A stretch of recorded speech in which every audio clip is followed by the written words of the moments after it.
আজকে বিকেলটা একটু অন্যরকম। এখন বাজে প্রায় 4:30 আর অনেক দিন পর আমরা সবাই মিলে ঘুরতে বেরিয়েছি। আর আজকে যাব স্মৃতিচারণ করতে, কারণ বিকেলে আগে ছোটোবেলায় মাঠে প্রচুর খেলা হতো, তো আজকে মাঠের দিকে গিয়েছি। আর এই মাঠে যাওয়ার সময় আমাদের যে আলোচনাটা চলছিল, চলো তোমাদেরকেও কেরা শোনাই। কেরা বিয়ে করবে না? আমি বিয়ে করবো না, আমি সবার শেষে। আমি বিয়ে করবো না। আর তুই? আমি বিয়ে এখনো কনফিউশন। আর আমাদের মধ্যেই একজনই হচ্ছে যে চাকরি করে, তো ও একদিনের ছুটি নিয়েছে। তো আমরা সবাই মিলে বলছি যে 2 দিনের ছুটি নে। ও তবুও একদিনের ছুটি নিয়েছে, সেটা বলেছে জ্বর হয়েছে। তো আমরা বলছি জ্বর কারোর একদিন থাকে, অন্তত 2 দিন ছুটি নে। তো সেটা নিয়েই আর কি মজা করছিলাম।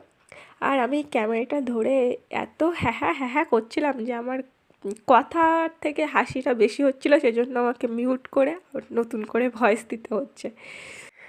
ভীষণ আনন্দ হচ্ছিল, মজা হচ্ছিল, কিন্তু কিছুক্ষণ পর থেকেই আমাদের অবস্থাটা দেখো, সবাই যে যাওয়ার মতো ফোন দেখায় ব্যস্ত, রিলস দেখছে। এরা যেন বাড়িতে ফোন দেখে না, ভাই মাঠে এসে ফোন দেখার কী দরকার, মনে হচ্ছিলো ইঁট তুলে মাথা ফাটিয়ে দিই সব কটায়।